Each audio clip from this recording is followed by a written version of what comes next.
Attention! This makes absolutely no sense. Ladies and gentlemen, this is Zander's Facts. What up, y'all? Welcome into the latest edition of the Zander's Facts podcast. I am, of course, the aforementioned Zander. Thank you all for listening to episode 81 of the podcast here on Wednesday, November 2nd.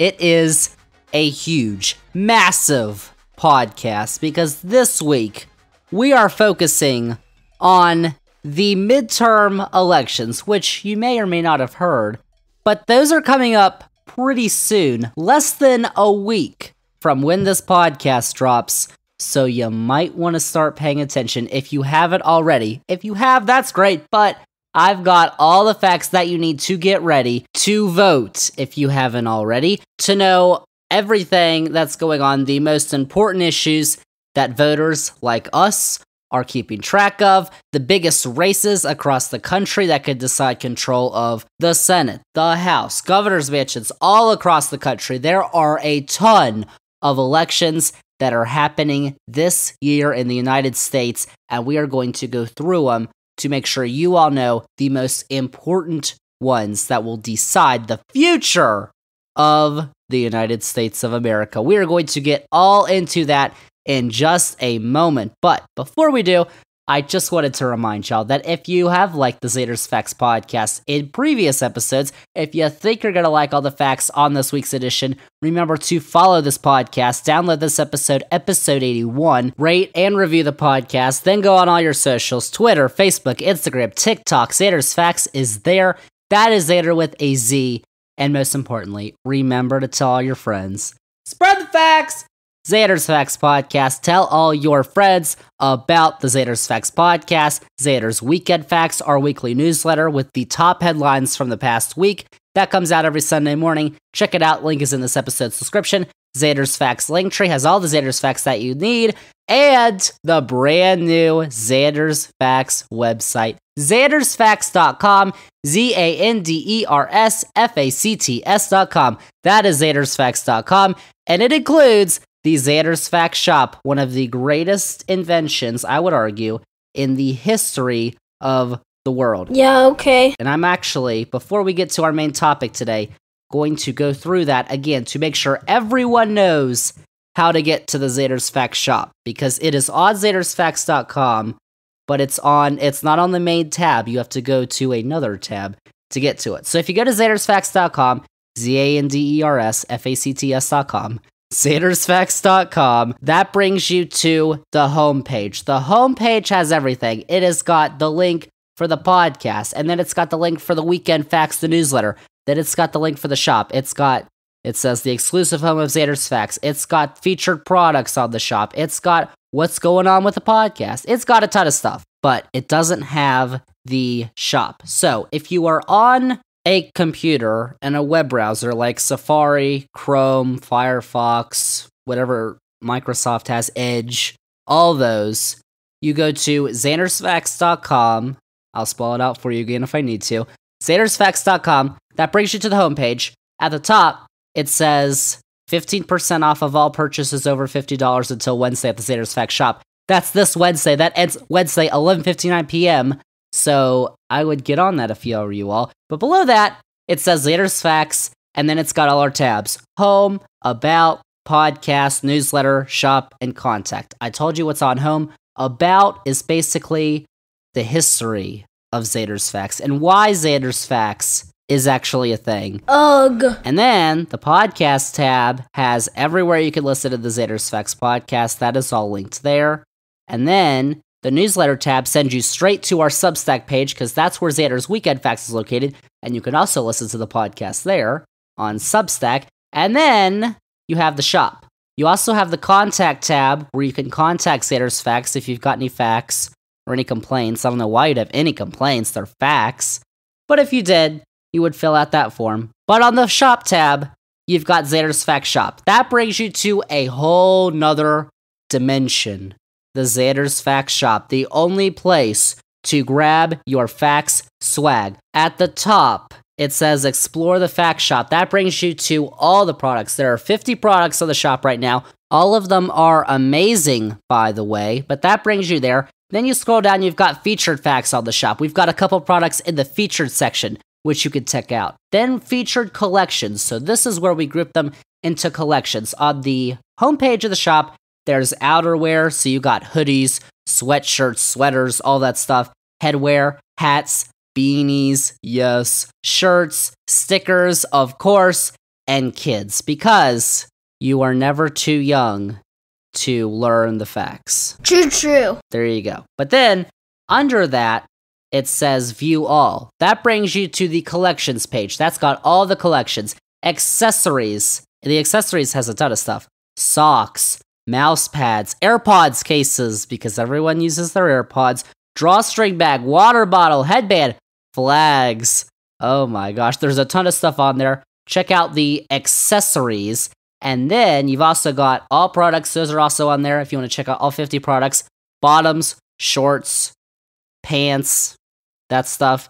The featured section, headwear, hats, kids, outerwear, shirts, and stickers. So all that stuff is there. And then you can click on a product and it'll show you multiple images and some descriptions. All the descriptions, by the way, were edited by Zander himself to give them a little fact flavor. So there's that on there, and you can also pick out the one you want because a lot of the products have different options, colors, sizes, all that stuff. Like if you have a sticker, a lot of the stickers have different colors you can choose from and sizes. So you can choose those, you can click add to cart, or you can click buy with, mine says Apple Pay because I'm on a Mac, but buy with other stuff, more payment options, but you can add it to your cart, and then you can buy all this other stuff. It'll be amazing. And you can also, if you scroll down to the bottom, there's customer reviews, no reviews yet. You all got to review the facts. And it says, if you create an account, Zander's Facts account, which you have to create on that website, you get free shipping over $75. On orders over $75, you get free shipping. How about that? So you got to add up all the facts to your cart, then check out. Then they ship to you soon, and then you get all the facts. Oh my gosh, it's wonderful. Zander's Facts Shop is amazing, by the way. You all need to go check it out. Zander'sFacts.com. It is linked in this episode's description. Check it out. So that's not what I'm talking about this week, but that was just a little... I had to spread the facts out there. This is Zander's Facts. This week, on this podcast, we are talking elections. Now, actually... you may remember we talked elections about a month ago. We had our 1 month to the vote podcast where we previewed the midterms early. We did that a month ago. Then a couple weeks ago, we talked about the elections that were happening in Brazil. And those happened this Sunday, the presidential election in Brazil. We talked about Lula and we talked about Bolsonaro, the incumbent. And Bolsonaro lost. It was about a 2-point margin, about 51% to 49%. It was really close. But Lula won. And surprisingly, Bolsonaro, actually, he hasn't conceded, but he says he will not contest the results of the election. So if that actually happens, I mean, he was talking about, bad stuff happening. So if that happened and it was a peaceful transition, unlike what can happen in this country when some people lose and get whiny and cry about it. Well, that would be good for Brazil. Democracy continues in Brazil for now. Hopefully it'll continue in the US. We're going to talk about American democracy this week because I have got not just my midterm elections preview, my 2022 super midterm elections preview. This stuff is super because it is one of my favorite times of the year. Election time. It is officially November, if you didn't know. Wednesday, November 2nd is when this podcast comes out. And when it's November, in an even-numbered year, it is time for a big election in the United States. Now, of course, you may remember last year, Virginia, New Jersey, other states had governors and legislature elections. And Virginia is going to have more legislature elections next year. And I believe Kentucky and some other states are having governor's elections. So elections happen every year, which is why you should vote every year. But in even-numbered years, like this year is 2022, that's when there are a whole host of elections that happen. There's not a presidential election this year. That happened in 2020. This happens every 4 years. These are congressional elections that happen every 2 years, and a lot of statewide elections, which we are going to talk about, because all this stuff is important. So we're going to talk about it on our Zander's Facts 2022 Super Midterm Elections Preview. We are less than 1 week away from Election Day. That is on Tuesday, November 8th. We are 6 days away. It is time to get serious, y'all. This week, I have got our final preview of these midterm elections from Zander's Facts, the only midterm preview that you need, because it's the only one with facts, duh. There are 35 Senate seats in the United States Senate, 435 United States House of Representatives seats, that's all the seats in the House, 36 governorships, and numerous state and local seats on the ballot this November. You have got to get your facts to make sure not just what you're voting for, but also what you're going to be watching once the results start to come in on Tuesday on election night. Y'all, let me just tell you, this podcast right here, podcasts like these are the reason Zander's Facts exists. Podcasts like these are why I started this podcast. This one is going to be pretty good. Debatable. So, let's dig in, get cozy, get comfy. We're going to be here for a while previewing the 2022 midterm elections. But before we get into everything that's going to happen, we think may happen, I just wanted to let you know that if you live in the United States and haven't voted yet, you should probably make a plan to vote. You can vote early, in person, or by mail, or you can vote in person on Tuesday, November 8th, which is Election Day. And there are 2 websites that are linked in this episode's description, vote.org and iwillvote.com. Those have all the information that you need to be able to know how to vote depending on where you live. But hopefully, you've already voted. Like Zander, I've already voted. It's awesome. So, for the final time in 2022, let's break down everything going on in these midterm elections, the overall outlook, the top races to watch, and the biggest issues voters are thinking about. This is going to be the first time that we are compiling all these issues into one podcast. Let's talk about it. Let's get to it. We're going to start with an overview of how things have shifted in the past few weeks, because I did want to address this. There have been significant shifts overall since we did the podcast a couple weeks ago in October. But I did want to say that just like for the podcast a couple weeks ago, I'm using a bunch of election forecasts, polling averages, predictions, all that stuff to be able to bring these facts to you. Those include 538's forecast, that's from Nate Silver, ABC News, The Economist's forecast for the midterms, the Real Clear Politics polling averages, Politico's forecast 2022, and race ratings from the Cook Political Report and Sabato's crystal ball from Larry Sabato at the University of Virginia's Center for Politics. So I did want to address what has been a common theme among a bunch of races and overall, that there has been a shift in favor in recent weeks towards Republicans. Last month, when we did our podcast a couple weeks ago, Democrats were given a 67% chance of keeping control of the Senate by 538. On Tuesday, November 1st, it is a dead heat, 50% for both parties when I was doing my little thingy research. 538's model also gives Republicans an 83% chance to win the House.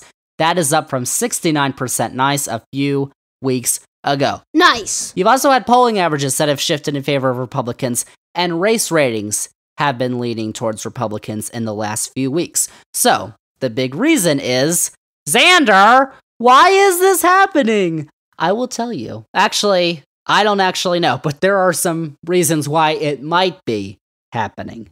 No one really knows why, because if someone really knew everything, they would be a genius and put on this massive platform to spread the facts to everyone. Which is kind of what I'm doing now, but I don't actually know. The question is, why is this happening? Has national sentiment really changed in the last few weeks? I mean, we're going to be taking a look at the biggest issues later on, but when you actually look at the economy is the biggest issue in these midterms, at least according to the polling. Like, from the past month, at least, and in the last few months, nothing's really changed, for worse or better, by the way. The inflation numbers they're not good, but they've remained the same. Gas prices have fluctuated up and down, and right now they're on a downward little thing, so that would not help Republicans in this issue. And basically, there are a ton of other economic factors which are not forecasting anything bad, which haven't been for a while. Nothing's really changed with the economy, but with crime, Republicans have, of course, tried to make crime a bigger issue. We're going to get into that in a little bit. Maybe that's getting to voters. Maybe enthusiasm for Democrats over abortion is waning. That was back in June when the Supreme Court overturned Roe v. Wade. It's now November. And as we know, people like to forget things very quickly. Or maybe it's something else, not related to the issues. If we actually take a look at the polling in some of the key states, overall, Republican numbers have gotten better over the last few weeks. But here's a question you should be asking. Who exactly are releasing these polls? Here's some data that I found on Twitter. Oh my gosh, Twitter, Elon Musk. It's not that bad yet, so hold on. Calm down, bruh. Simon Rosenberg is who I found on Twitter. He is the founder of New Democrat Network and liberal think tank New Policy Institute. So yes, he is a terrible, terrible, evil person known as a liberal. However, he is backing his claims up with facts and data. You cannot argue with facts and real data. So, here's what he is saying, Simon Rosenberg. He found the percentages of polls that were released by Republican allied groups in the month of October that were calculated into 538's group. Republican allied groups are obviously going to be putting out better numbers for Republicans because they want to project the notion that they are winning. So, what he found was that in Arizona, in October, 75% of the polls in 538's model came from Republican allied groups. 75%. That number was 60% in Nevada and Pennsylvania, 55% in Georgia, and 50% in Ohio and Washington. So, you have to bring up the question there when you've got that information. Could it be that Republicans are flooding in low-quality partisan polls to skew the averages? That could be the case. I'm not saying that it actually is, because we won't know. People can tell you, this is going to happen, this is who's going to win, this is who's going to lose. And they're all guessing, because none of us know what's going to happen until Tuesday night when the election results come in. That's a fact. Okay, so I'm just saying, maybe that is the case. We won't know until we actually get numbers from Election Day. But one notable exception to the Republican shift was a poll that was released this week from what 538 rates as an A-plus pollster, one of the best pollsters, the New York Times Siena College poll. That just came out this week. It shows better numbers for Democrats than what we've been seeing. Could it be that it's just an outlier from all these other ones, which are correct? Maybe all these Republican-leaning pollsters are correct. We don't know. We'll have to see.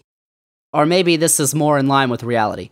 Again, I can't answer that question. We can answer it after Tuesday, which we will do later on in this podcast, by the way, in a future episode. So Democrats are holding out hope that the actual results that we get next week show that Democrats overperform these polling averages. It's certainly possible, but you gotta remember, Republicans were the ones that have been overperforming polls in the last few cycles. So I'm gonna repeat this again, not saying that this is what's happening, but it's certainly a plausible scenario.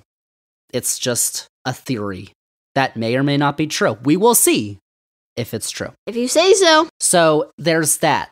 But one thing that we could not look at back on our podcast a few weeks ago that we can now is early voting data. because people are already voting, including Zander. Now, obviously, we don't have the actual numbers of who is getting votes. We don't know how many votes that the Democrats or Republicans have actually gotten, but we do have data on which parties these voters already belong to, which is helpful in this scenario. Simon Rosenberg, that man from Twitter who I mentioned earlier, has been tracking early voting data on his Twitter, and it is showing positive signs for Democrats. Obviously, though, I have to say, he probably wouldn't be talking about it as much if it didn't. But the fact is, the numbers he is getting from official election sources do not lie. So, as of Tuesday, Democrats are estimated to have turned in 50.8% of early votes. That's compared to 39.2% for Republicans and 10% for unaffiliated voters. Obviously, these are estimations. That's out of 22,963,022 votes that were tabulated, or not counted, but returned, at least, to where they can be counted later on. Because a lot of states don't start counting any votes until the polls close on Election Day, which is going to delay some results, like we saw in 2020. But compare that 50.8% number for Democrats. That's just higher than 50.3% that Democrats had 7 days before Election Day in 2020. Of course, there were a lot more votes than 61,293,402 votes. But if you compare it to 2018, when at this stage, 7 days out from Election Day, there were 22 million votes, Republicans actually held an edge. They had 46.5%. Democrats had 45.2%. Now, obviously, we are in a new era of early voting compared to 2018. It's much easier in a lot of states to vote early, and there's been some mixed messaging among Republicans. Democrats are like, vote whenever, Election Day, early, however you want. There's some Republicans who are like, you must vote on Election Day. There are others who say, vote early, vote on Election Day. So there may be Republicans who are inclined to vote on Election Day, and what we saw in 2020 is a lot more Republican vote come in from Election Day, and a lot more Democratic vote come in from early voting. So we'll see how all that plays out. Obviously, 2018 was better than 2020 for Democrats, but obviously 2018 was like 4 years ago, and it feels like an eternity ago. And there's also the fact, maybe, that Democrats who are registered Democrats who have voted in Democratic primaries before may be voting for Republicans, and vice versa. So the data is definitely not definitive in this case, but remember, neither are forecasts and polls, okay? The only definitive data we're going to get is on Election Day. So we'll see. There is definitive data we have gotten, though, from earlier in the cycle. We've had a couple special elections. New York had a House special election. Alaska. You all remember what happened in Alaska? A Democrat won in Alaska, and now the Democrat is favored to win re-election in Alaska for a full term. And you had the abortion referendum in Kansas. Those gave Democrats hope. Those were good for Democrats. Whether they can rehash that momentum or whatever happened there, we'll have to see. So, all that is to say that there's a lot of reasons why you could make the case for why Republicans are doing really well, or why Democrats are still holding on. The fact is, the only numbers that truly matter are the results that we get on Tuesday night. The polls don't matter unless you vote, which is what you got to do. So taking all that into account, 25 minutes into this podcast, I'm going to get into the key races that you need to be focusing on, even if you aren't able to vote in these key races, you don't live in these districts or states or what have you. You should still vote, by the way. And also, these are going to be the ones that decide control of tight governorships and Congress across the country. So you might want to pay attention. We've got the Senate, the House, and a bunch of governorships. So let's start with the Senate. Here we go. As you well know, it is a 50-50 split between Democrats and Republicans in the Senate. The Vice President, Kamala Harris, is the tiebreaker that gives Democrats the majority. This year, there are 35 Senate seats out of the 100 that are up for grabs. 21 of those are currently held by Republicans, 14 are currently held by Democrats. Now, the states where Republicans have Senate seats up for election, and they only have one in all these states, except for Oklahoma, they have 2 Senate seats, but in the rest of these states, they only have one. Those are Alaska, Alabama, Arkansas, Florida, Idaho, Indiana, Iowa, Kansas, Kentucky, Louisiana, Missouri, North Carolina, North Dakota, Ohio, Pennsylvania, South Carolina, South Dakota, Utah, and Wisconsin. Now, Democrats have seats up for election in Arizona, Colorado, California, Connecticut, Georgia, Hawaii, Illinois, Maryland, New Hampshire, New York, Nevada, Oregon, Vermont, and Washington State. Of course, not all of those seats are competitive. You're going to get some safe seats that are most likely not going to flip in this election. For Democrats, those are California, Connecticut, Hawaii, Illinois, Maryland, New York, Oregon, and Vermont. Those are basically not going to flip. For Republicans, you've got Alaska, Alabama, Arkansas, Idaho, Indiana, Kansas, Kentucky, Louisiana, Missouri, North Dakota, both of the Oklahoma seats, South Carolina, and South Dakota. Those all appear to be safe for Republicans. Now, you've got 2 in Oklahoma because one of the senators is up for a regular re-election. The other, it's a special election because one of the senators is retiring. So that's why you have 2 in Oklahoma. And also Alaska. Alaska, of course, obviously has that ranked choice voting system with 4 candidates on the ballot. You've got, really the top 2 are Republicans, incumbent moderate Lisa Murkowski and MAGA Republican Kelly Tshibaka. One of those 2 is likely going to win, but just like we saw in the House race a couple weeks, months ago, it could become possible the Democrat has a chance if Republican voters choose to rank the Democrat number 2, because in ranked choice voting, as we talked about on this podcast before, you rank the candidates 1 through 4 in this case. They could rank the Democrat number 2 over the other Republican. That's what happened in the Alaska House special election earlier this year, and the Democrat won. The Democrat did not get the most votes in the first round of voting. They got it afterwards because the second place votes started to matter, and that's where the Democrat prevailed. That could happen here, but it's pretty unlikely. One of those Republicans is going to win in Alaska. So, each side has competitive seats this year that they currently hold. Remember, it is a 50-50 Senate. Every seat is crucial. So, I'm going to start here with the 7 Republican-held seats that are competitive. Republicans currently hold these seats, but they are considered competitive. So I'm going to go in order from least likely to flip to most likely to flip, for what I believe.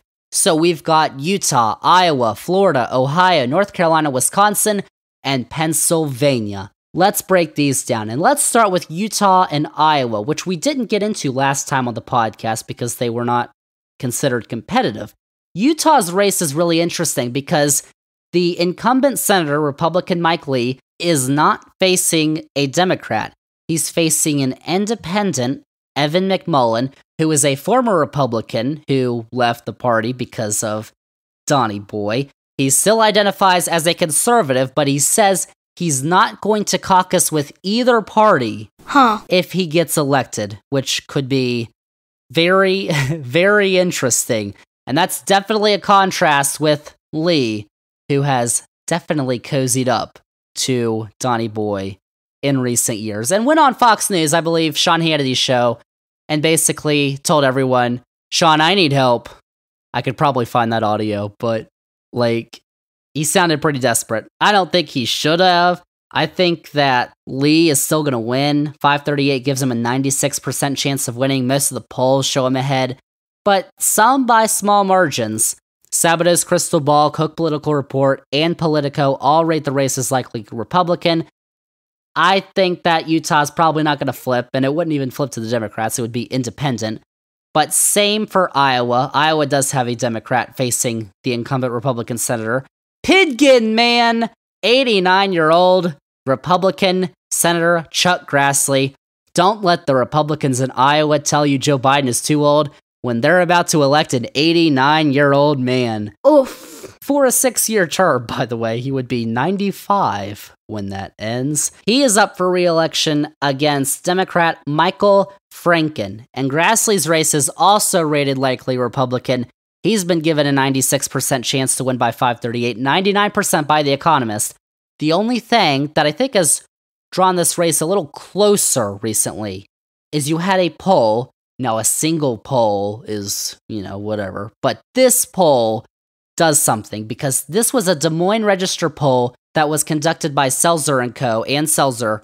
This is considered the gold standard for polls. Like, out of all the polls that are out there, this is the best one that has gotten everything, basically, that it predicts correct. It knows what's going on in the state of Iowa. So, this poll that was conducted in mid-October showed that Grassley only has a 3-point lead. That is certainly close. Closer than it seems. Now, in 2020 and in 2016, I think, Donnie Boy definitely overperformed in the polls. Obviously, Donnie Boy's not on the ballot. This is something else. But the race may be closer than it seems. It may not be. But I would definitely be surprised if Chuck Pigginman Grassley does not win. Now we go over to Florida. Florida's a little closer. Incumbent Republican Senator Marco Rubio, Little Marco, is facing Congresswoman and former Sheriff Val Demings. The two had a debate recently, and it did not go well for Rubio at all. But we are in a new stage of U.S. politics where that probably doesn't matter at all to the common Florida voter, or at least very little. According to 538, Rubio's got a 93% chance to win, 98% from The Economist. The race is rated likely Republican. It's likely that, at least this year, Florida has swung a little too far out of Democrats' reach at the moment. Even with all the people who died from COVID, who were stupid, didn't wear masks, didn't get vaccines, all that stuff. Whoops. Still, doesn't look like Democrats are going to win in Florida this year. A shock result, there could be a shock, you never know, could put them back in play for the state, Democrats, but it looks like Rubio is going to win in Florida. Then you go to Ohio, which Republicans have kind of dominated in recent years, except for the fact that they have a Democratic Senator, Sherrod Brown, who they elected in 2018 by a pretty wide margin. But this race is pretty close between author of Hillbilly Elegy, J.D. Vance, and Congressman Tim Ryan, the Democrat. It appears better for the Republicans, at least according to the data in recent weeks. The two are vying to replace retiring Republican Senator Rob Portman, and according to 538, Vance has a 78% chance to win.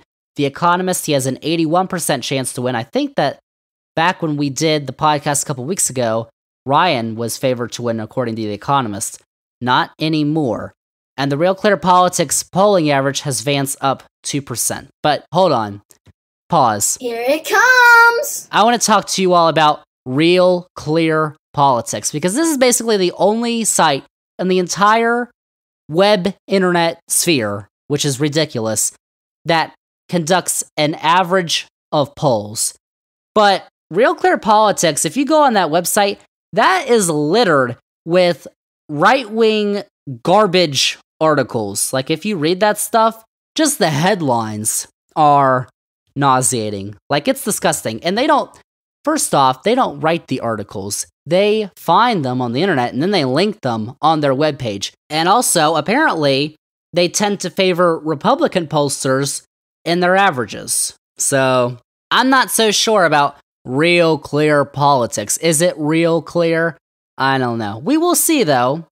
We'll compare the results to the final forecasts and polling after the election on this podcast, so we will see if Real Clear Politics had a slant towards one side or not.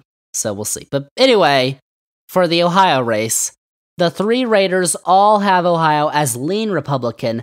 Most polls show Vance with a single-digit lead, but I would say it's definitely more likely for the Democrat Tim Ryan to have a shot to win than the three aforementioned races. Ryan's a pretty good candidate for Ohio. A win right now would be an upset, I think, for Tim Ryan, though. The Republican is currently favored in Ohio. North Carolina, has not sent a Democrat to the Senate since 2008. It's the truth. Democrats in North Carolina have been screaming at the National Party, please give us money, give us resources, we can win in North Carolina. They think that they have got a good shot with former state Supreme Court Justice Sherry Beasley. She is facing Congressman Ted Budd, the Republican. Those two are vying to replace retiring Republican Senator Richard Burr. Now, Budd has a 78% chance to win according to The Economist, 79% according to 538. Most polls show Budd with a small lead, most of those actually in the margin of error. So the race is rated lean Republican, and Beasley certainly has a shot. This race is going to be one to watch early in the night, though. North Carolina is going to be some of the first polls to close. Democrats, they don't need to win it to keep control of the Senate, but if they do, or they're very close, that would show that they should be okay, at least in the Senate. But obviously, we won't know until Tuesday night. Now to the two states that are currently held by Republicans that Politico and Cook Political Report have rated as toss-ups. Those would be Pennsylvania and Wisconsin. Pennsylvania looks better for the Democrats right now. Wisconsin looks better for the Republicans. So let's start with Wisconsin. Incumbent Republican Senator Ron Johnson, oh Ronnie, who said he wouldn't run for a third term after he won in 2016, is running a third term against the evil Democrats. And Democrat Lieutenant Governor Mandela Barnes, another debate moment here, because this was quite something. At the end of their debate, the candidates were both asked to say one admirable thing they thought about the other candidates. So here's how that went. So our final question here tonight is, both of you have been successful in life. You have 30 seconds here. Mr. Barnes, you go first. What do you find admirable about your opponent? Well, no, seriously. I do think, the senator has proven to be a family man, and I think that's admirable. That's absolutely to be respected. He speaks about his family. He's done a lot to provide for them. I absolutely respect that. Mr. Johnson. Likewise, I appreciate the fact that Lieutenant Governor Barnes had loving parents, a school teacher, father that worked third shift, so he had good upbringing. I guess what puzzles me about that is, with that upbringing, why is he turned against America? I mean, why does he find the founding of America awful? It's somehow it puzzles me. We did not. So yeah, what a guy, Ron Johnson. That just tells you the type of person he is. But Wisconsin voters would like to put him back in the Senate. He's got an 80% chance to win according to 538. Most polls show him ahead. He's got a 3% advantage in the Real Clear Politics average. Again, take that as you will.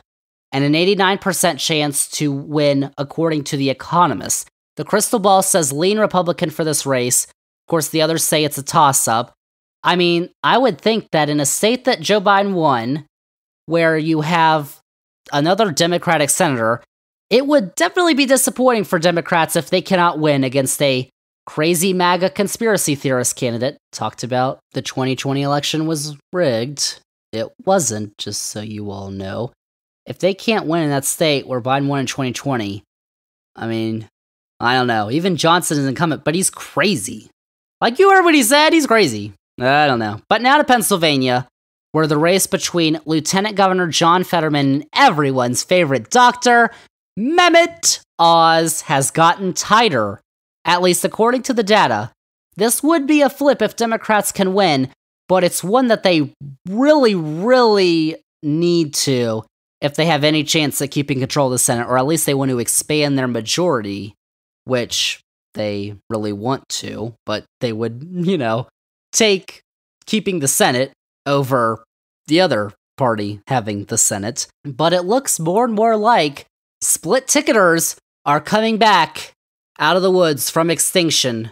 Split ticketers are back, and they may have a big role in Pennsylvania with the governor's race and the Senate race. Democrats are worried about John Fetterman because I don't know if you all saw the debate that he had with Dr. Oz. He suffered a stroke back in the summer and is recovering. I think most everyone knows that, but he had a rough debate. He had to read off the teleprompter the questions. It was not a good debate at all for Fetterman. Of course, Dr. Oz didn't do that much better. He was spouting all weird stuff. Said he would vote for Trump in 2024, just so you all know. I don't think so. In that scenario with Fetterman, Democrats are arguing they are taking the stance that it is admirable and it took massive courage for Fetterman to show up and debate.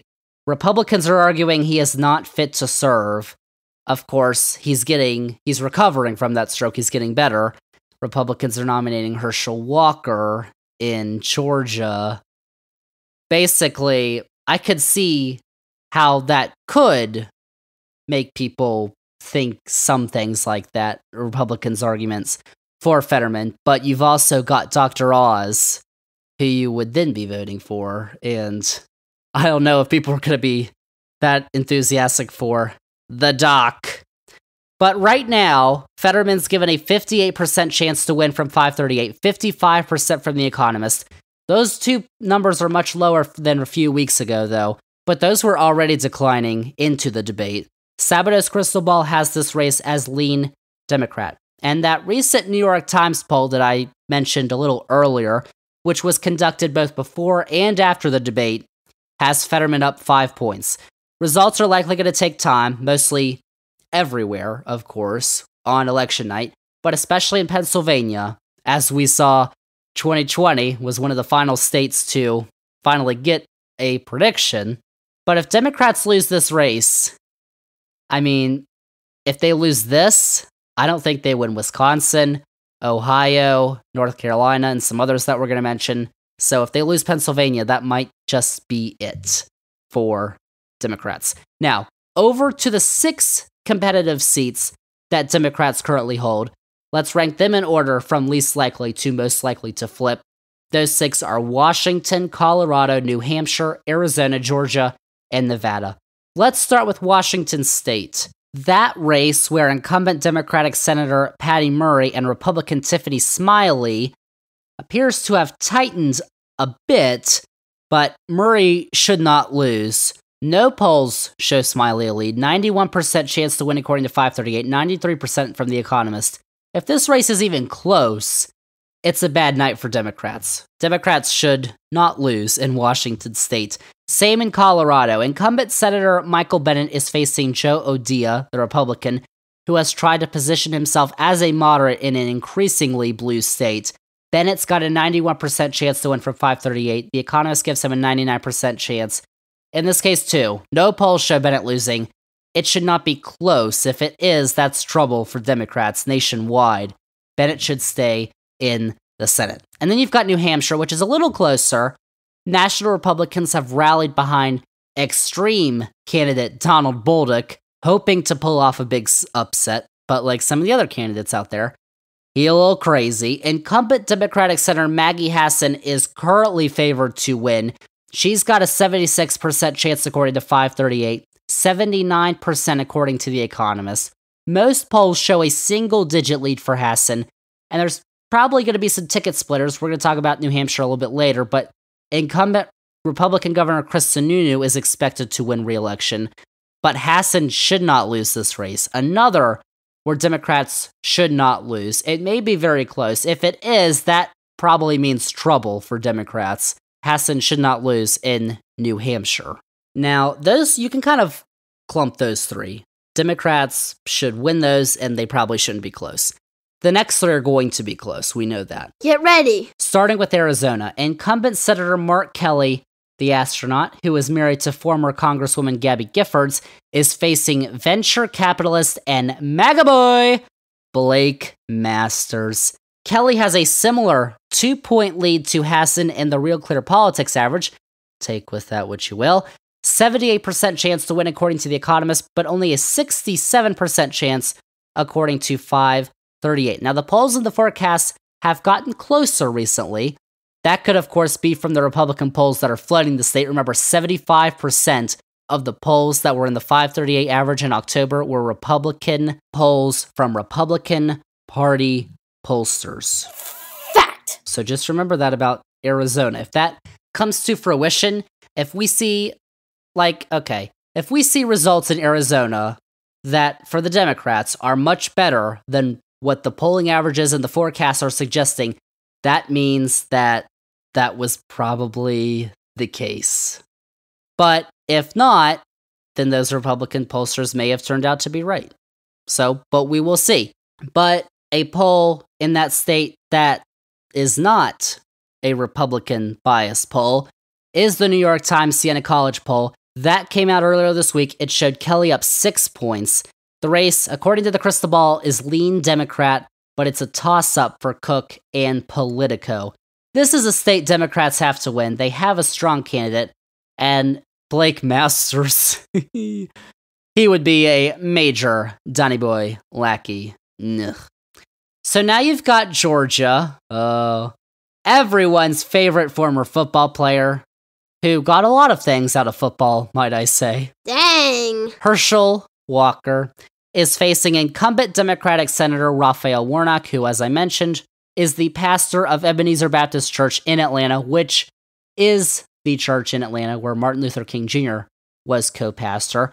Walker, obviously, if you listen to my previous podcast, and if you just know anything about politics, has said some pretty interesting things in this campaign. You all remember, why are we not looking at an agency that's looking at young men, that's looking at women, that's looking at social media? That's what we should do to get rid of all the mass shootings. The clean air, our air, is moving over to China. China's bad air is coming over here. That's what the Green New Deal is doing, apparently. Stuff like that. If you want to hear the clips, you can go on the internet. And they're on the podcast where I did my 1 month to the vote preview, so I will play them here. He's also had the controversy surrounding his family, his conservative son, calling him out as a father and being accused of paying for and encouraging abortions in recent weeks. He was accused in recent weeks. These happened years ago. Of course, he is very pro-life, Herschel Walker. And then in the debate he had with Warnock, he pulled out an honorary sheriff's badge, which, I don't know. But at least at the polls, none of that has swayed the people of Georgia from loving their Herschel. He's now favored to win with a 53% chance according to 538, but according to The Economist, Warnock's got a 52% chance to win. All three ratings have it as a toss-up. Now, Georgia is one of those states that has lots of partisan Republican polls. The New York Times poll that I just mentioned has Warnock up 3 points. And also something to note, with this race specifically in Georgia, if neither candidate hits 50%, then the top 2 candidates, which are going to be Warnock and Walker, go to a runoff. So there is the chance that this race may not end on Tuesday. It could extend into January. Remember, this is what happened with the 2 Senate races 2 years ago in Georgia, which decided the Senate, that both of the Republicans who were incumbents did not get 50% on Election Day. So then they had the runoff, and the Democrats won those 2 seats. So obviously that is a scenario. It could happen. But if either Walker or Warnock gets 50%, then it's over and they won. Good to know. This is definitely something to watch. Not just if there's a runoff, but if someone gets 50%. I will definitely make the prediction and say that whichever party wins this state, if it doesn't go to a runoff, whichever party wins this state wins control of the Senate. Georgia is crucial for Democrats and Republicans, and both of them definitely know it. Then you've got Nevada, which is the seat that I actually think is the seat that is most likely to flip from Democrat to Republican. Basically, just looking at all the data right here. Incumbent Democratic Senator Catherine Cortez Masto is in the fight of her life against Adam Laxalt, who served as the state's attorney general from 2015 to 2019. This is the one that Democrats don't actually need to win if they win Pennsylvania. If they keep all their other seats, they win Pennsylvania, they could still lose Nevada and control the Senate. Obviously, they would like more than 50 votes, so they'd really like to win Nevada, but according to 538, Laxalt's got a 54% chance to win, 58% according to The Economist. All 3 ratings have it as a toss-up. The Real Clear Politics average has Laxalt up by 0.4%, and the latest New York Times poll has it dead even. Each candidate has 47%. And obviously, 47%, one of those candidates was probably going to get up to 50%. So there are some undecideds who are going to make or break this election in the coming days. This one is going to be extremely close. And there is definitely a chance that this one decides Senate control too. Probably not as much of an indicator as Georgia might be, but Nevada is one that both parties desperately want. It is at the top of both of their wish lists. So, those are the most competitive races in the Senate this year, the ones that will decide control. I know, election night is on Tuesday. Everyone's going to be watching the results come in. I know I will. I'm going to have a splendid time watching the results come in. Whoever wins, I just love snuggling up in front of the TV, watching John King at the Magic Wall, Steve Kornacki at the big board. Some of my favorite nights of the year. Oh my gosh, Tuesday's going to be amazing. Ha ha, loser. But also, election night 2022 might end up more like election night 2020, and that is, we don't get the results and we don't know who's going to win on election night. That was 2018 and 2016, even though 2016 happened in the middle of the night. But it's probably going to be more like 2020. It may be more like 2018 and 2016, but obviously we'll see. But even if we don't know the winners, who is actually going to control the Senate or the House on election night, we can start to be able to sense some trends. The races to watch early definitely are going to be Pennsylvania and Georgia. Those are probably the two biggest because those are going to have the earliest poll closing times earlier in the evening. Of course, those are on the East Coast. You've got North Carolina, Wisconsin, and Ohio as well. And then Arizona and Nevada later on in the night on the West Coast. But could it be that if one of the competitive states' results come early, it could portray what future results could be? It's possible. Of course, this isn't a presidential election, so there's not one set of candidates for every state. These are different candidates. These are different states. That's all different. So maybe not. Or maybe. But overall, the Senate has moved to more of a toss-up in terms of what the polls and the forecasts are looking like. That's how it's looking right now. And like I said, the only numbers that are going to matter are the ones that come out on election night. Every vote is going to count, which is why you need to vote. What do you say? So that's the Senate. Let's move over to the House. In the House, you've got new districts, of course, because of redistricting.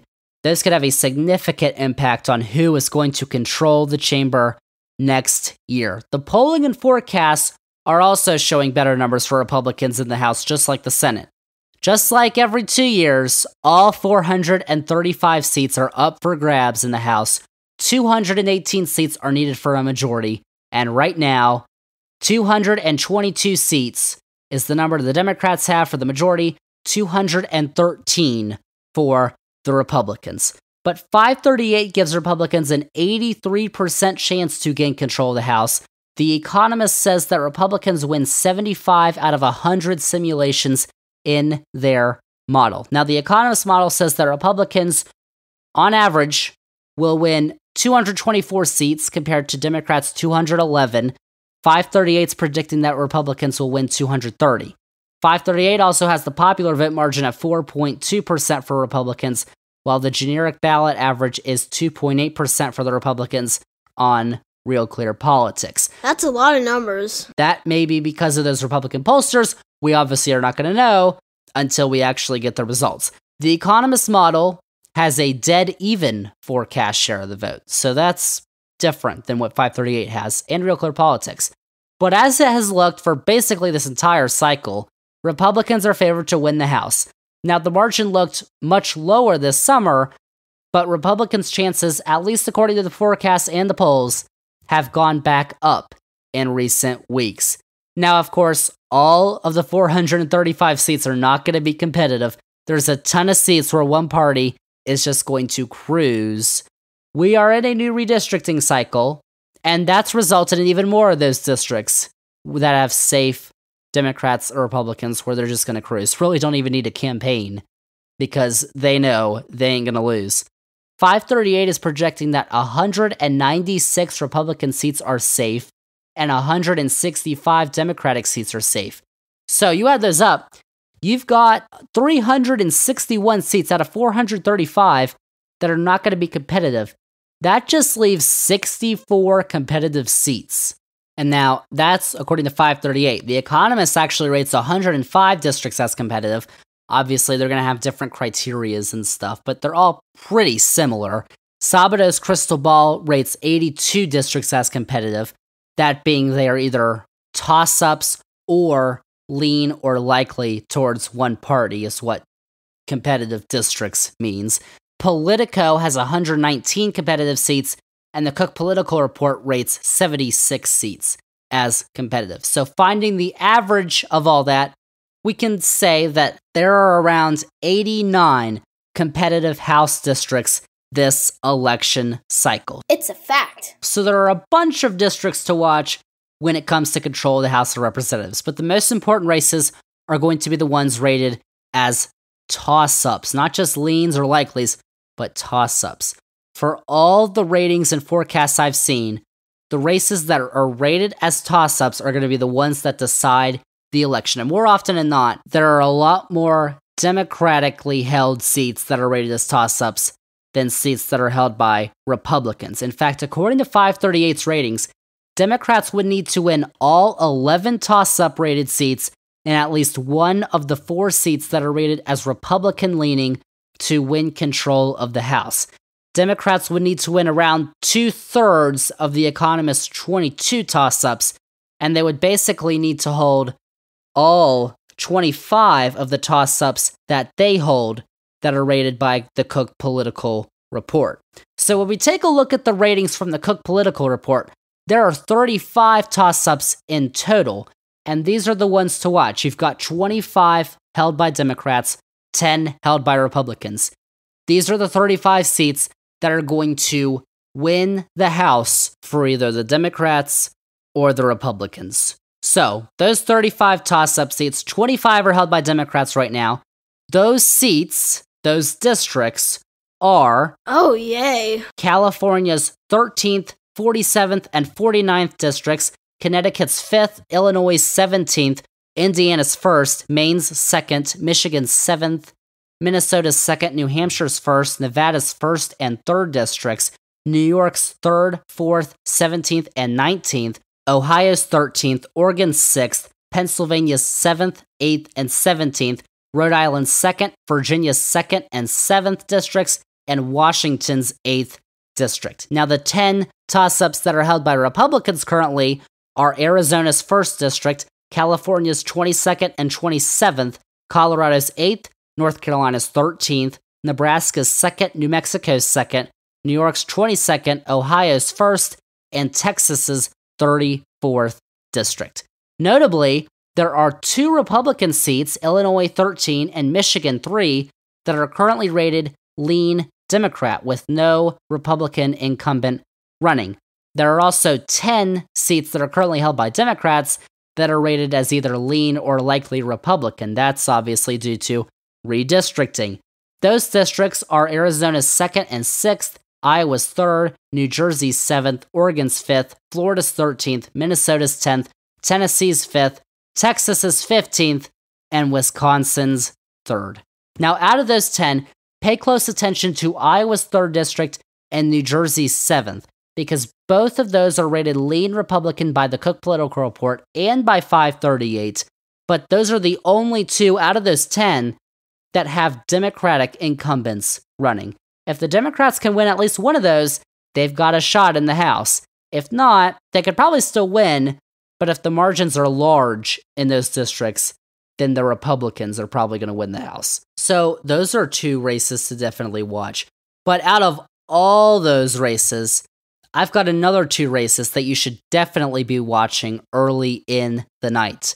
Maine's 2nd District and Virginia's 2nd District. Quick facts! In Maine's 2nd District, which Trump won in 2020, you know, Maine has that different system where if you win the popular vote in Maine, you get some electoral college votes in the presidential race. And then if you win the 1st district in Maine, 1st congressional district, you get another electoral college vote. And then the 2nd district has another electoral college vote. That's different. Maine and Nebraska are the only ones that do that. Trump won the 2nd district in Maine in 2020, but so did a Democrat for House. That Democrat, Jared Forrest Golden, is the incumbent, and according to 538, he's got a 64% chance of winning. If Democrats lose that race, you might want to kiss their hopes of the House goodbye. But then you've got Virginia's 2nd district, which is going to be one to watch very early. Virginia polls close at 7 p.m. Eastern, and Virginia's results usually come out pretty quickly. And obviously, I live in Virginia. I'm not just saying this, though, because I live in Virginia. This is going to be one to watch wherever you are in the country, the 2nd district. And by the way, I'm not even in the 2nd district. Judge Zander. But this race looks like a dead heat. 538 has a 50% chance to win for both candidates. The incumbent is Democrat Elaine Luria, who served on the January 6th committee. So this might be an early indicator of how the night goes. If Democrats win this race, I'm not saying they'll win the House, but they would be in a better position to do so. If they lose, they probably won't be, unless the margin is like super close, in which the race is probably not going to be called early in the night. So that'd be another thing. But I mean, I would go so far as to say that this district is a potential bellwether for what we're going to see in the House nationwide. Of course, there's obviously the chance that Democrats win this toss-up and lose a bunch of others, or Republicans win this toss-up and lose a bunch of others. That's obviously the case, but if there's any bellwether district out there, this one might be it, Virginia's 2nd district. Because if the incumbent Luria wins by more than 2 to 3 points, then Democrats would be well positioned. But all signs point to this race being extremely tight. So we will see what happens there. So right now, the forecasts and polls are currently showing Republicans taking control of the House, not by a large margin, but a majority nonetheless. But, you know, when you've got a Republican Party that is just fractured between the crazy MAGAs, you all know, Marjorie, all them, and the more moderate Republicans, I mean, they are just going to be fighting the whole time. So the margin that, if they win the House, the margin that they have over the Democrats might prove crucial in some instances. We'll see what happens. Republicans might win, but if what the polls and the forecasts are saying lines up, Republicans should win control. But if it turns out that the polls are undervaluing Democrats and the early vote is a bigger indication than we might think, then Democrats certainly have a shot. And obviously, if Republicans overperform the polls, they will win the majority. So we'll see what happens in the House of Representatives. So now let's go to statewide elections. Hold on a minute. Basically, all we're talking about here are governors' races. The most notable gubernatorial races are the ones that I'm going to be breaking down. Governors who actually serve their state in their state and not Washington, D.C., or at least they're supposed to. These races are super important, of course, because these and other statewide races like Secretary of State, if you can vote for that in your state, could determine how elections will be conducted in the future in several states, including crucial battlegrounds like Arizona, Nevada, and Wisconsin. And you also have tons of state legislature seats that are up for grabs all across the country.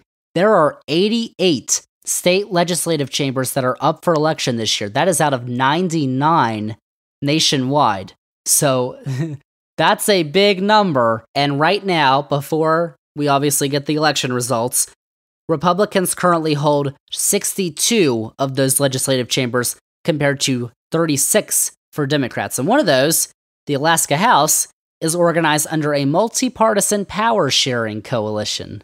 So how about that? But Republicans hold 54.10% of state legislative seats across the country. They have 3,990 seats.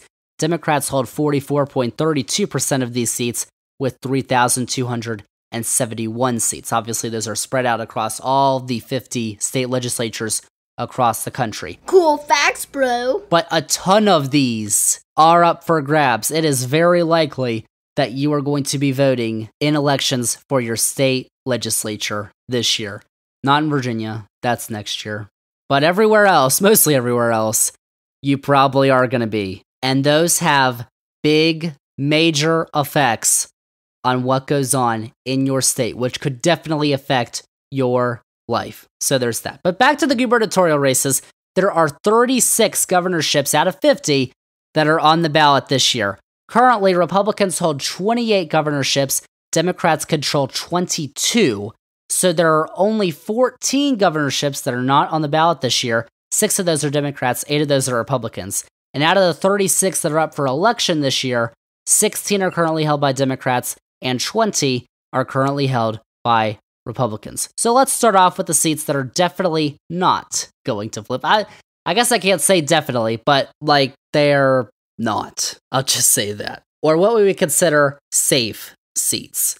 Democrats have 6 of those: California, Colorado, Connecticut, Hawaii, Illinois, and Rhode Island. Republicans have 12 of those safe seats: Alabama, Arkansas, Iowa, Idaho, Nebraska, New Hampshire, Ohio, South Carolina, South Dakota, Tennessee, Vermont, and Wyoming. Iowa and Ohio obviously have closer Senate races. Those are states where split ticketing is probably going to be going on. And of course, Vermont and New Hampshire, 2 blue states with popular moderate Republican governors. That was the case in 2 of the states that I'm about to mention where Republicans hold the governorship. Let's get to the competitive races that Republicans hold, of which there are 8. We can cross 2 of them off immediately because they're not really competitive. Massachusetts and Maryland, they're almost certainly flipping to the Democrats. Both of those states had moderate Republican governors. Massachusetts, Charlie Baker; Maryland, Larry Hogan, who are term limited. They can't run again in those states. And their state parties decided it would be a good idea to nominate extremist MAGA Republicans in 2 of the bluest states of the country. So those 2 are flipping to the Democrats, Massachusetts and Maryland. Another fact. The remaining 6 are ranked from what I think are least likely to flip to most likely to flip. Those are Oklahoma, Alaska, Florida, Texas, Georgia, and Arizona. Let's start in Oklahoma. I mentioned this last time because this was interesting. It's Oklahoma. The 2 Senate races that are there aren't close. And, oh yeah, it's Oklahoma. But Democrat Joy Hoffmeister has still been receiving some decent polls. Although these don't look to be that highly rated, there is a good Emerson College poll that just came out. That shows the incumbent, Republican Kevin Stitt, up 10 points, and 538 gives Stitt a 94% chance of winning. So apparently this is considered competitive. I would honestly be shocked if Democrats won this. I guess it isn't out of the realm of possibility, but like, come on. Democrats aren't going to win in Oklahoma. Now to Alaska. The only reason this race is considered competitive is because you've got that new ranked choice for candidate system. Republican incumbent Mike Dunleavy is given an 87% chance to win from 538, and the polls consistently show Dunleavy by wide margins. The only thing, though, he's not polling above 50%, which always leaves the possibility for a surprise, like the Democrat who won the Alaska House race earlier this year, which is actually, that race is now rated lean Democrat by Cook because of the incumbent being a Democrat. However, I would expect a Republican win in Alaska, but if it doesn't happen, somehow, some way, that's the reason why. Now to Florida. Oh, Florida. Everyone's favorite Santa Claus man, Ron DeSanta looks well on his way to re-election. 97% is the chance that 538 gives DeSantis to win against his Democratic opponent, Congressman and former governor of Florida when he was a Republican, Charlie Crist. Polling consistently is showing a nearly double-digit lead for DeSantis, which is something that massive polling errors are probably going to lead to a Democratic victory. DeSantis is going to win, and he's going to use this as a springboard for 2024, which is going to be terrible, but of course, we'll talk about that on future podcasts. Then you've got Texas. Beto O'Rourke is still trying to drum up support. It's just not working against Republican Governor Greg Abbott. The voters of Texas appear to be prioritizing other issues instead of the horrendous response to the Uvalde school shooting. But pretty reliable polling is showing Abbott up by comfortable margins, and 98% chance to win from 538 should keep Texas in the Republican column. Now, those 4 races that I just mentioned were rated likely Republican by the Cook Political Report, but Georgia is rated lean Republican. Incumbent Republican Governor Brian Kemp is facing Stacey Abrams in a 2018 rematch. That race was super close. This doesn't look like it's going to be as close this time, though. Kemp is looking to use his incumbency advantage to secure victory.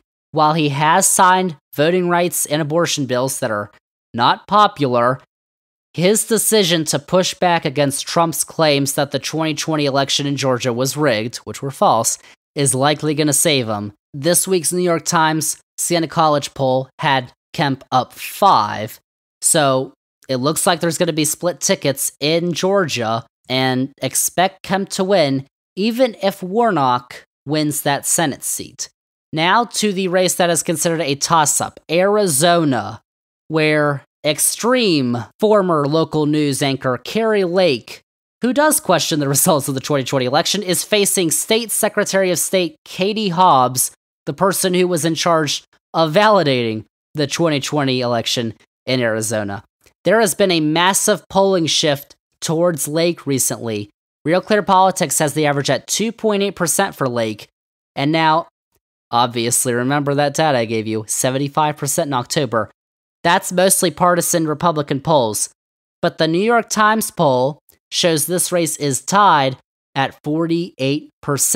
538 gives Lake a 63% chance to win the seat being vacated by Republican Governor Doug Ducey, which is up from a 50-50 split in early October. But this race is still certainly up for grabs. But one thing I will say, though, is that what Katie Hobbs did or didn't do was refuse to debate Lake, which I personally think was a very bad idea.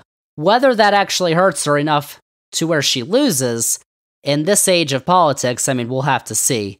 We'll also have to see if there are voters who vote for Mark Kelly for Senate and Kari Lake for governor, which would certainly be some strange ticket splitting. That's blasphemous. Now over to the 10 Democratic-held seats, which are currently competitive. Let's start with the 3 that are rated as likely Democrat by the Cook Political Report: Minnesota, New York, and Pennsylvania. So let's start in Minnesota.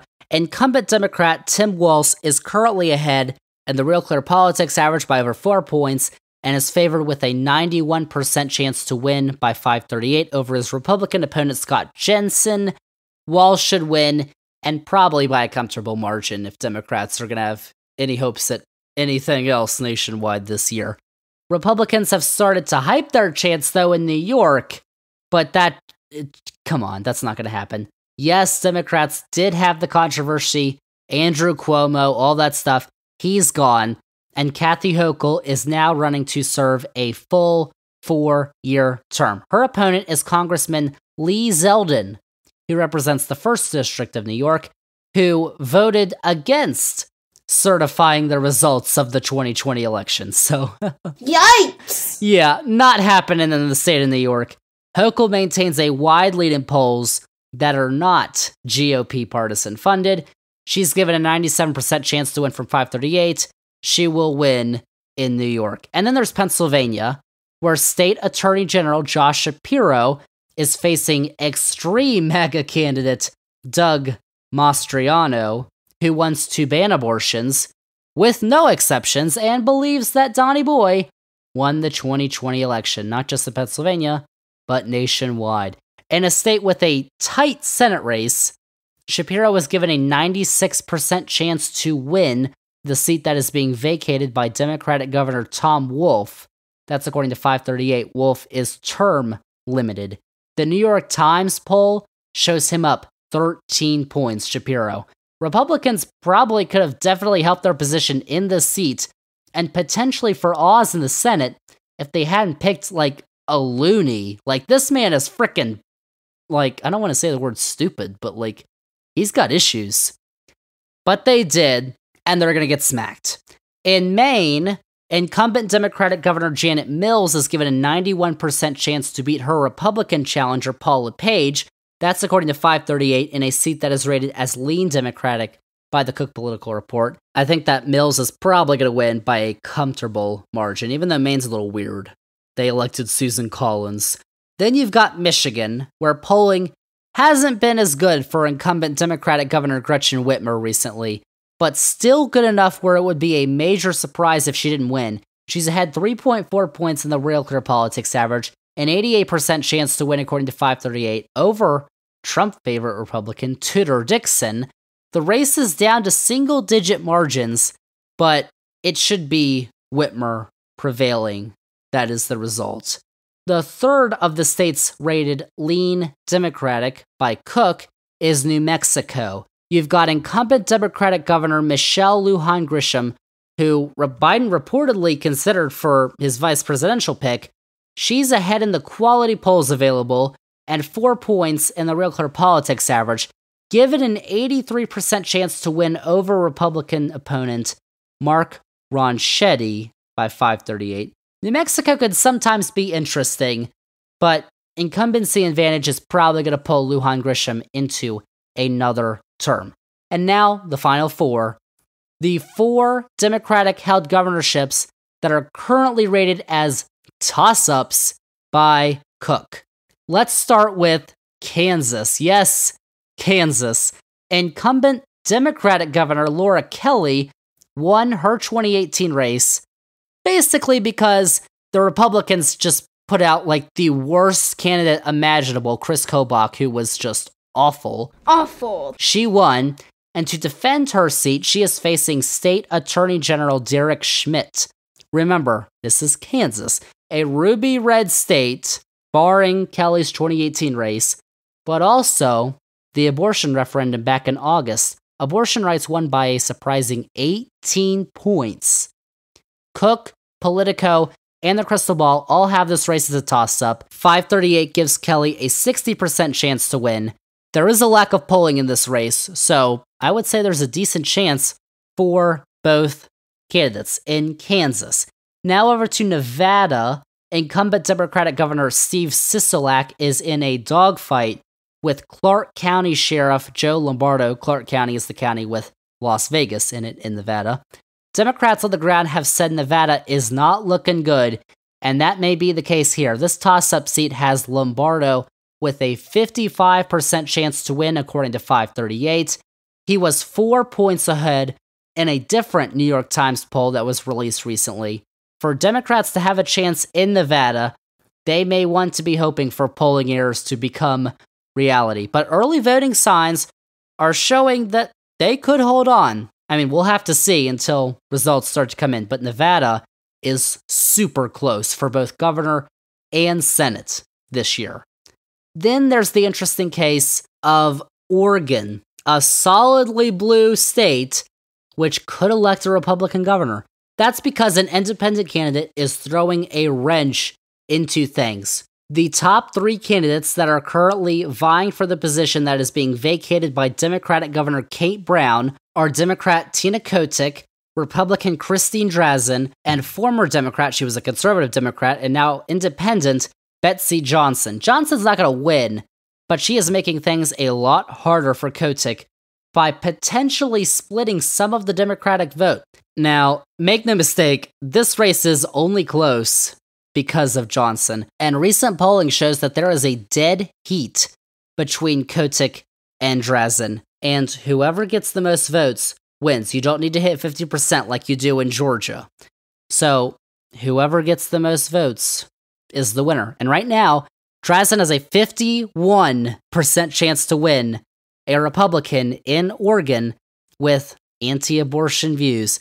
We'll see how that holds up. A Republican has not won the Oregon governorship since 1982, but this race is anyone's to take. That was a fact. And finally, we head up to Wisconsin, where the race between incumbent Democrat Governor Tony Evers and Republican Tim Michels is also a dead heat. 4 years ago, this race was also super close. Evers was able to squeak by incumbent Scott Walker, but he is hoping he can have some incumbency advantage this time around. 538 gives Evers a 52% chance to win against the Trump fan Michels, while the Real Clear Politics average has Evers up by just 0.2%. Holy cow, that race is close. And if Michaels wins, there's going to be a lot of radical right legislation going into effect in Wisconsin. That race is super close. So there are the most competitive governor's races, and with these, probably not able to make any comparisons between, oh, this is what happened in Pennsylvania, this is what's going to happen in Nevada or whatever, because obviously governor's races are so different than congressional races, and the fact that they're more aligned to their state. But obviously the biggest ones to watch are going to be to see who wins in Arizona, Oregon, Kansas, Nevada, and Wisconsin. Those are really the big 5 for governors races. So there are the big 3 right there, the House, the Senate, and governor's races. Breaking those down. Are we done yet? I've got one more thing left on this podcast because we've talked a lot. We've had separate podcasts about a bunch of the major issues that have been going on this cycle, but we haven't really talked about them all together. So that's what I'm going to do right now because obviously we are 6 days away from Election Day. We're going to take a look at the top issues for these upcoming midterm elections. There's a ton of different polls and surveys out there about the biggest issues in this election cycle, and it's also important to make sure that you know what you're reading when you look at them. Don't take the actual numbers too literally. All polls have margins of error, of course, that could be said for earlier, and small differences can definitely be insignificant. Overall trends, though, are much more noticeable, and that's the way to look. So I've got 3 really big surveys here, all from the last week, and all from reliable pollsters that have been trusted for many years. We've got Morning Consult, Reuters Ipsos, and the Pew Research Center. So let's start with the Morning Consult Midterm Tracker, which is updated daily.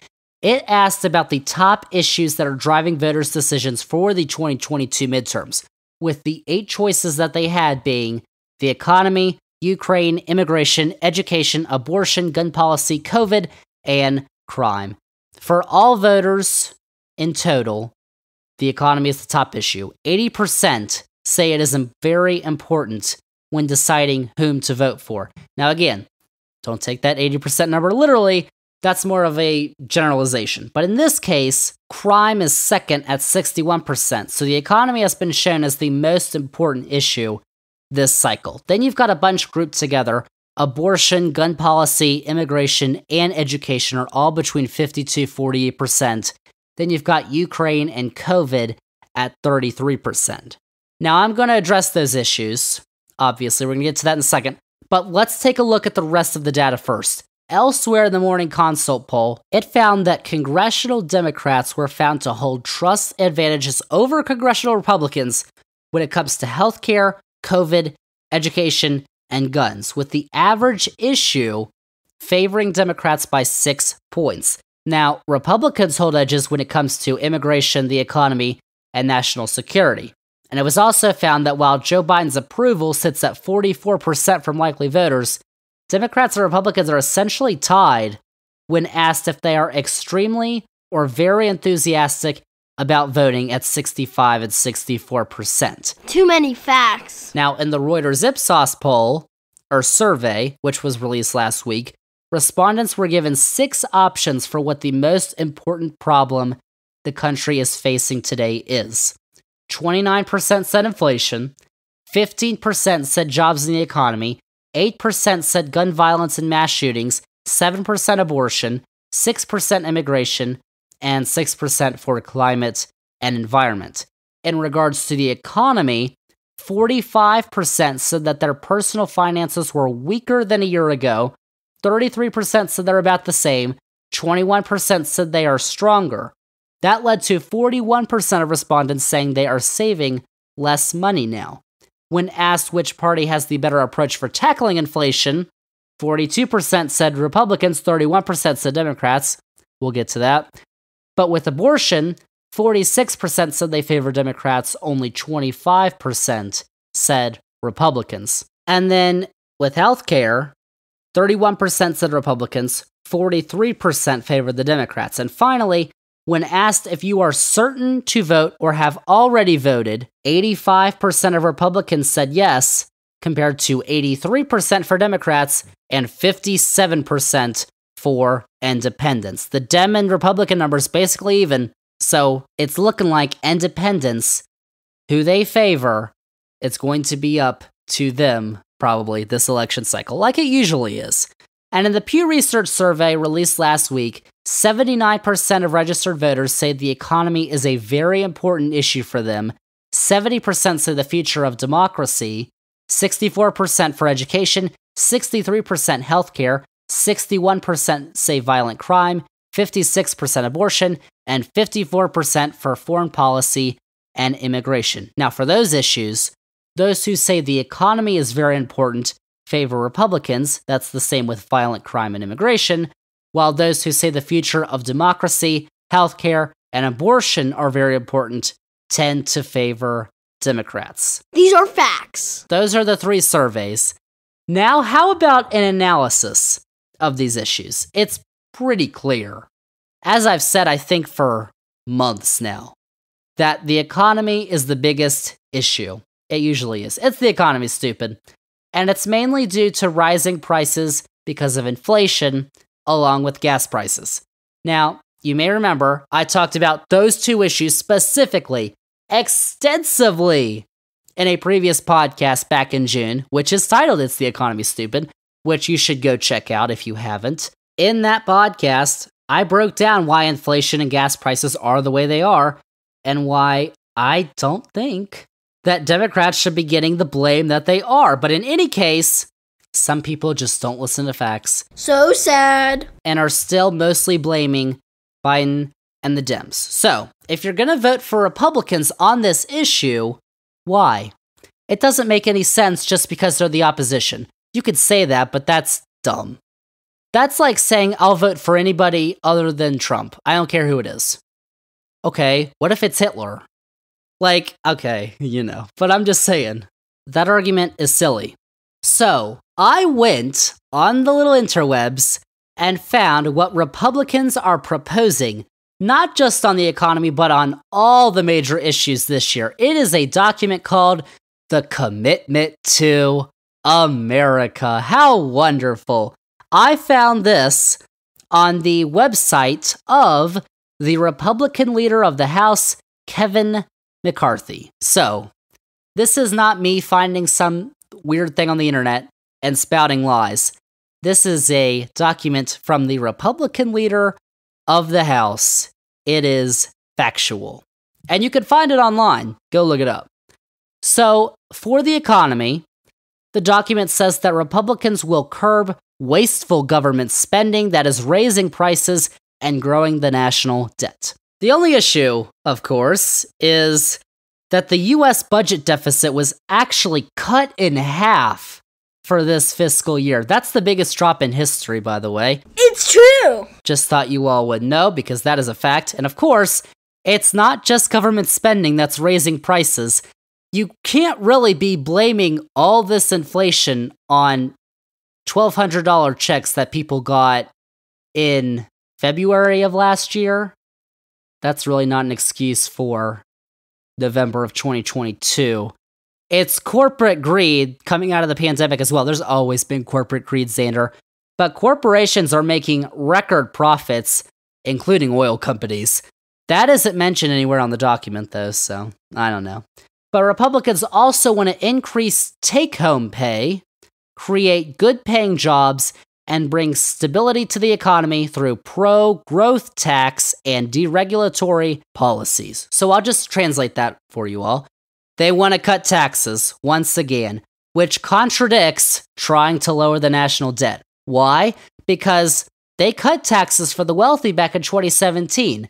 The national debt rose by $7.8 trillion in Trump's 4 years. That is the third largest increase relative to the size of the economy of any presidential administration behind Lincoln and Bush 43. Bush 43 was 8 years. Donnie Boy was only 4. That's facts. So, I gotta be honest with y'all. This does not sound like the best way to reduce inflation, and I have not heard or seen anything else from Republicans on exactly how they're going to reduce inflation. This is all they have, and it does not look good. So, there's that. There's a lot of other issues, though, which I'm going to go down the list on. Republicans also want to maximize production of reliable, cleaner, American-made energy, which I support, by the way. That sounds good. But why does their leader, dear Johnny Boy, keep touting clean, beautiful coal? If they mean reliable and cleaner American-made energy, they mean coal, then I don't support that, because that is not cleaner. They tout American energy. Of course, they wasted no time cozying up to Saudi Arabia and OPEC for 4 years to lower gas prices. They also want to move supply chains away from China and expand American manufacturing. That sounds great, but it was already done by the Democrats in the CHIPS and Science Act, which was passed on a bipartisan basis, by the way, so it was done by Democrats and Republicans, which expands American semiconductor manufacturing. So that's already being done by the other party. Over to immigration, Republicans want to fully fund effective border enforcement strategies, and they didn't specify, but they want a wall, which is not effective, by the way. If they wanted, 21st century options, that would make sense. They also want to end catch and release loopholes, require legal status to get a job, and eliminate welfare incentives, which they probably could have negotiated to get some of those things with Democrats back when they had the House, the Senate, and the presidency, which was not that long ago, by the way. I know 2018, 2017 seems like a while ago. It wasn't. And they could have done that when Democrats held the House, when they were negotiating. But their leader, the man who ran the party, wanted a wall. So that stuff didn't happen. For crime, Republicans want to support 200,000 more police officers through recruiting bonuses and oppose all efforts to defund the police. Oh, good for you. The only issue is that Democrats are not actually trying to defund the police, as evidenced by a bill that gives $60 million to local police departments, which was passed on a bipartisan basis in the House and needs to pass the Senate with 60 votes, so 10 Republicans need to vote for it. It hasn't passed the Senate yet, but it passed the House. And also, it wasn't that long ago that there were people on the Twitter machine, Marjorie Taylor, who were shouting, defund the FBI, law enforcement. Republicans, though, also want to crack down on prosecutors and district attorneys who refuse to prosecute crimes. Crime is a major issue because it is only in Democratic cities, right? Nope. Well, actually, in 2020, 8 out of the 10 states with the highest murder rates voted for Trump. Those 10 states in order from 1 to 10, Missouri, Louisiana, Kentucky, Alabama, Missouri, South Carolina, New Mexico, Georgia, Arkansas, and Tennessee. Georgia and New Mexico are the only states that voted for Biden, and Georgia is entirely controlled by Republicans. So That's a big fact. yeah. But crime is rising, and that's a big issue. But in here, they're just talking about not defunding the police. Democrats are trying to give money to the police right now because they have a bill that they passed the House, needs to pass the Senate. Needs to get Republican votes, by the way. We'll see if that happens. Moving on to national security, though, Republicans want to support our troops, good for them, invest in an efficient, effective military, establish a select committee on China, and exercise peace. Although apparently Kevin McCarthy and House Republicans would rather stop funding support to Ukraine, which could result in peace, by the way, just it would also result in a Russian-occupied Ukraine, which, I don't know, Republicans might want at this point. I don't know, we'll see. And then, here we go. Parental rights. Republicans want to advance the Parents' Bill of Rights. Lord have mercy, which recovers lost learning from school closures, which is a legitimate issue, and expand parental choice, which is not, because that basically just means school choice, charter schools, which, by the way, if you haven't heard me talk about charter schools in this country, episode 63 of this podcast from back in May, spoiler alert, charter schools do not improve test scores, and they really only serve to resegregate schools. Charter schools flat out stink, and that's what Republicans want. They also want to defend fairness by ensuring that only women compete in women's sports, because screw you, transgenders. We don't care about you. Also, I don't know why they have that above stopping mass shootings and all that stuff, but this is a big issue. That was dumb. In regards to healthcare, Republicans want to personalize care to provide affordable options and better quality. Wow.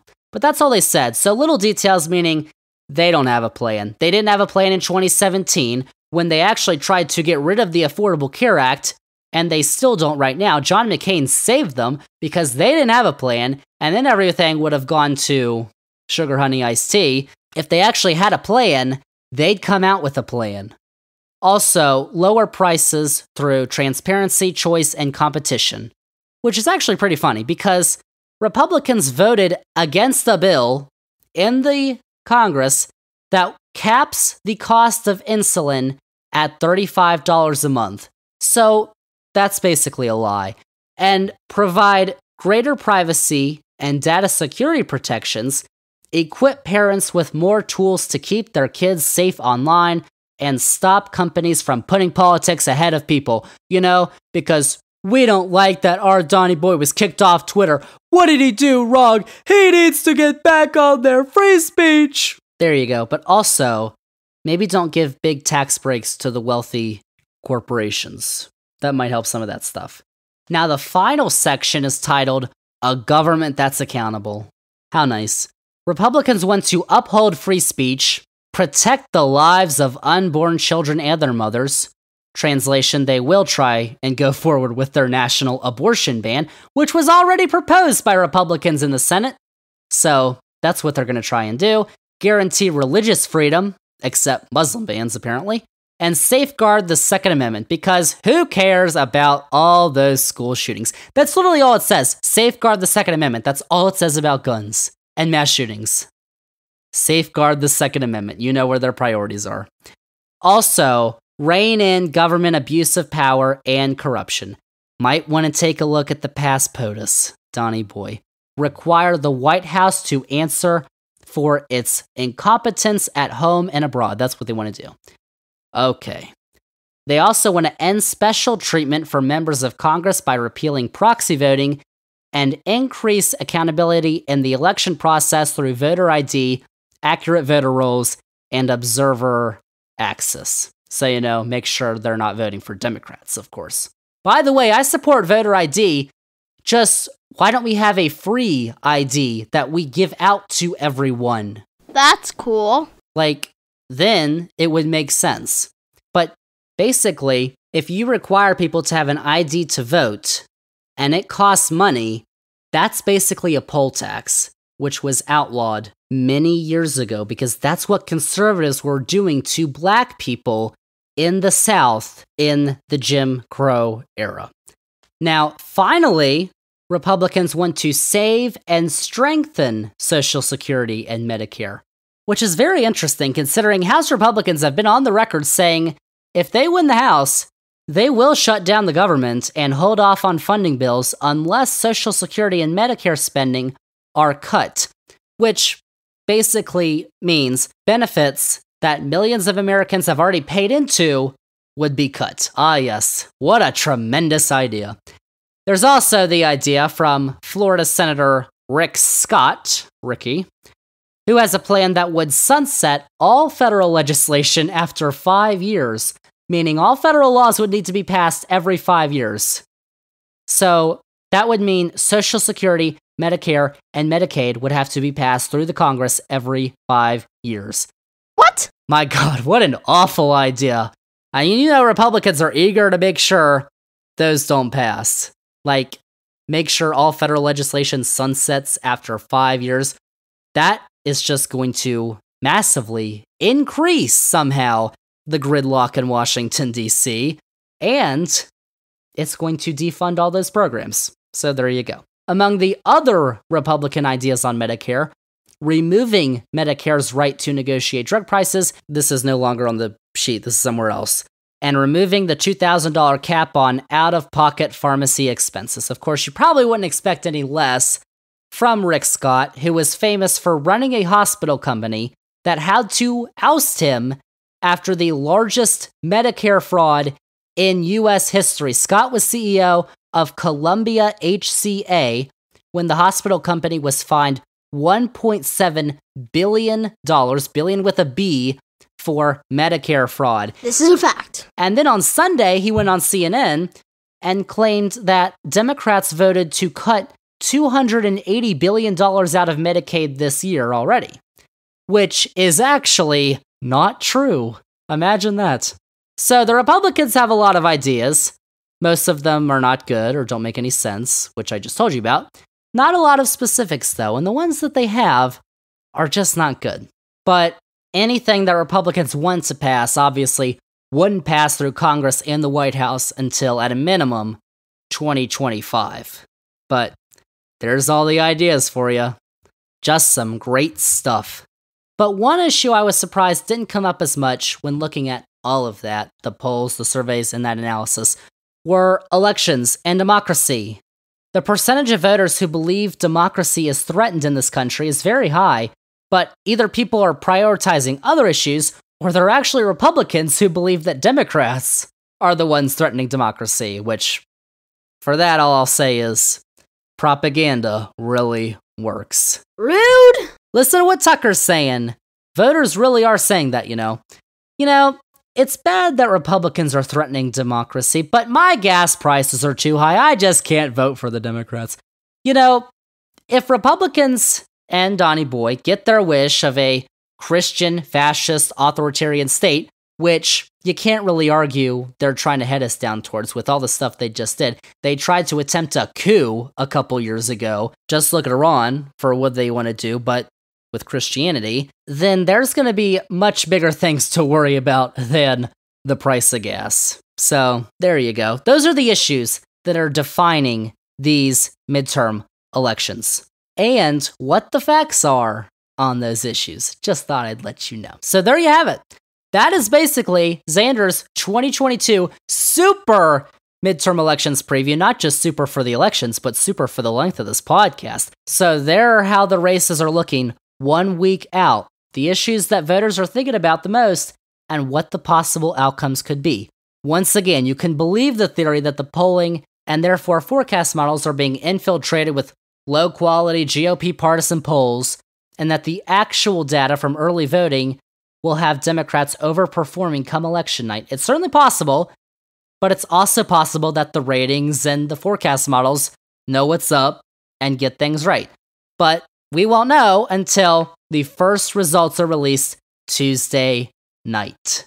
Oh, that is going to be good. Y'all, this is one of my favorite weeks of the year. The week leading up to Election Day in the United States. I know I'm going to be enjoying myself watching results coming in, beginning on election night, and finding out what's going to be going on in this country for the next 2 years. Will Democrats keep their congressional trifecta and maybe gain seats in the Senate to remove the filibuster and pass loads of important legislation? Or will Republicans take the House and try to impeach Biden for existing, I guess? Or will Republicans take both the House and the Senate and create major gridlock in Washington? Good question. Those questions and many more will be answered next week by not just me, but you all, the voters. How about that? And speaking of next week, there will not be a new edition of the Zader's Facts podcast. No new podcast next week, since we're probably not going to know the full results on Tuesday night. With early voting, it's likely we're probably going to have more drawn-out results, kind of like we did in 2020, less like in 2018, which, by the way, does not constitute election fraud, Donnie. But next week, we will have a Zander's Facts flashback to fulfill all your fact-filled needs. So, to conclude this podcast, I just wanted to remind everyone for the final time this year on this podcast to vote. Because as citizens of the greatest country on earth, I would argue, the United States of America, the right to vote and express our opinion is just that. It's not a privilege. It is a right. There are many countries on this planet where that right is non-existent, and there are people in this country who are working to make sure that the United States of America becomes one of those. In this election, and all the elections that you can, express your right, express your voice, and vote. It is one of the greatest things about being an American. That should not matter whether you are a Democrat, Republican, Independent, whatever. One of the greatest things about being an American is the right to vote. Never forget that, especially if you're thinking about skipping out this year. Do not skip out on voting this year, because no matter whether it is for president, Congress, governor, state legislature, or your local city, county, town, district, parish, elections, whatever, your vote matters. Doesn't matter what election it is. I just like to say that. Now, I'd also like to remind everyone how you can vote. Because remember, in order to vote in the United States, you have to be a U.S. citizen, 18 years or older on Election Day, and meet your state's registration requirements. In some states, you can still register to vote up until and even on Election Day, which might be good to know if you're not registered to vote or if you haven't updated your registration, like after you moved or something. So you can vote with an absentee ballot by mail, although that's probably not an option this close to Election Day if you haven't already done it. Vote early, in person, or you could do it the old-fashioned way and vote on Election Day, which is this Tuesday, November 8th. The two links that are in this episode's description that I mentioned at the beginning of the podcast, vote.org and iwillvote.com, both of those will give you all the information that you need to be able to make sure you are able to vote, and if so, in which ways that you can, and where, if you are voting in person. Even if you are registered and you are planning to vote, I would highly encourage you all to click one of those links and at least make sure that all of your information is up to date, because you never know what happens. Some crazy stuff could happen. So, there you have it. Zander's 2022 Super Midterm Elections Preview. After listening to all that, I hope that you are all fully informed on everything that's going on with the US elections taking place next week. And of course, I'm going to have something written up on Zander's Weekend Facts this Sunday morning, which you should go check out as well for the midterms. Sunday morning, check Zander's Weekend Facts out. So there you go. Happy vote, y'all! It is election season in the United States. Everyone go vote. Gash facts. So there you have it. That is all I got for episode 81 of the Zander's Facts podcast. Thank you all for listening. And remember, if you liked all the facts that I had on this week's podcast, there were a ton of them, my goodness. Remember to follow this podcast, download this episode 81, rate and review the podcast, then go on all your socials, Twitter, Facebook, Instagram, TikTok, Zander's Facts, that is Zander with a Z. And most importantly, remember to tell all your friends, spread the facts! Zander's Facts Podcast. Tell all your friends about the podcast, about Zander's Weekend Facts, the newsletter, which you should sign up for if you haven't. Zander's Facts on YouTube. This episode is going to be available on YouTube. Check it out. The Zander's Facts link tree, which is linked to this episode's description, of course, has all the Zander's Facts links, and the Zander's Facts website, zandersfacts.com, and the Zander's Facts shop.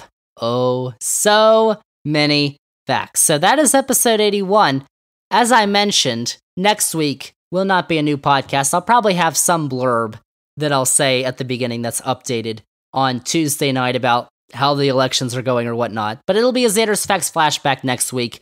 And then, in 2 weeks, you are not going to want to miss this podcast. 2 huge things that we are talking about. We are going to be reviewing the results of the midterms to basically see what the results were, who won what, and were the forecasts and polls right? We'll take a look at that in 2 weeks. And also, I'm super excited about this. I don't know if I'm more excited about the midterms or the World Cup. The World Cup, the FIFA Men's World Cup 2022, is happening in November and December this year, which, you know, we'll talk about everything that's going on surrounding the World Cup. Off the field, there's a lot of stuff to talk about off the field. We'll talk about that. We'll also talk about what's going on the field. Because our boys, the United States men's national team, are going to be in Qatar, and it is going to be awesome when they beat England. Now, we'll talk about that in 2 weeks. Whoa. But also, real quick, you got soccer in this country. The MLS Cup final, LAFC and Philadelphia Union, is this Saturday at 4 o'clock. Check that out. And then the NWSL, the National Women's Soccer League, had their final Saturday night. That was Kansas City Current and Portland Thorns. Portland Thorns won that 2-0, and it was in prime time on CBS. It was the most watched NWSL championship game in the 10-year history of the league. How about that? Soccer! We're going to talk a lot about it in 2 weeks on this podcast. So that is it. That is a wrap on episode 81 of the Zander's Facts podcast. Thank you all for listening, and we'll see y'all with episode 82 in 2 weeks.